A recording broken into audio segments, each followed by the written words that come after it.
moitos variados temas. Para min o tema que mellor tratou con moito foi o tema da emigración. O tema da emigración é un tema tratado cunha delicadeza fora do común. En varias obras, como pode ser Se eu sei non volvo a casa, etc.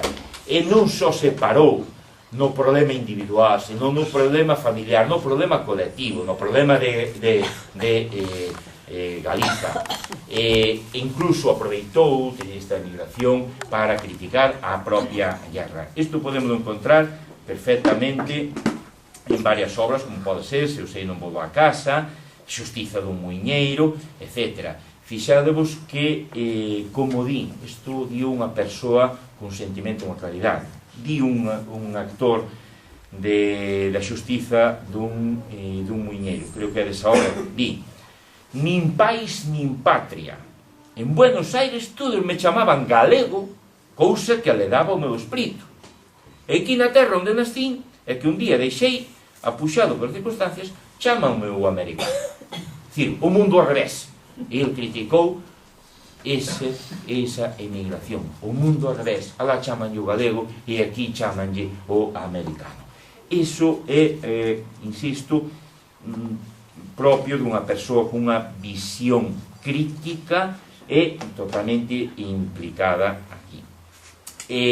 Utiliza a emigración para moitas cousas, o que dicíamos antes daquele personaxe que se vai e que renega do galego, é dicir, do cego de Fornelos, cando aquel personaxe que se marchou e que veu falando xa en unha mestura galego, argentino, unha cousa raísima. E incluso o cego, iba a dicir, cando oiu, o cego de Fornelos, lle di, e hai sí algunhas razóns que por desgracia xustifican a emigración, pero non hai ningunha que xustifique a perda de carimo á terra, ao fogar, á familia. Iso non porra, a non ser que se trate de desleigados ou de cabezas focas. Iso lle di o cego, así que oi aquel desleixado. E ainda máis notas podemos ter. Noutras obras de emigración, pois temos a de Triste Chegada, Salaios dun vello labrego. Outro tema que aparece é o tema do caciquismo. Trata o caciquismo cunha, e para min, son devoto. Antes preguntábamos a Paco cales eran os fillos predilectos que había aquí alrededor, merecía 3 ou 4 fotos. Para min hai dúas obras fundamentais del, que é a do Cego de Fornelos e a do Ferreiro de Santán. No Ferreiro de Santán faise unha sátira preciosa ao renegado este do noso idioma, ao renegado, e aí aparecen dous personaxes curiosos, fixados do nome, que son os dous noivos. Breogán e a rapaza, a filla do cacique, chamase Alborada.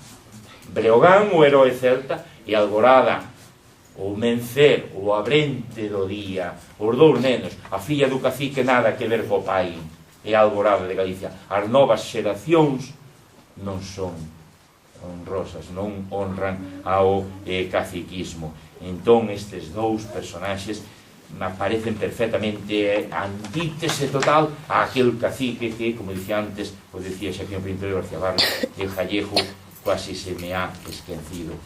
Poderíamos falar de máis temas. O tema do amor. O tema do amor aparece pero nesa dimensión social, non naquele amor como cousa simplemente como sentimento, senón que o amor utilizado dunha maneira de enriquecimento caciquil, como pode ser na de Se eu sei non vou a casa, o Cego de Fornelos, etc. E hai unha persoa que estudou bastante ben os temas estes, que foi Dolores Vilavedra, unha profesora de Universidade de Santiago, pero pasouselle por alto un tema, que é o tema da guerra civil. Aparece subxacente moitas horas, pero pasouselle un pouquiño, que é na obra de Grazas Padre Ramón.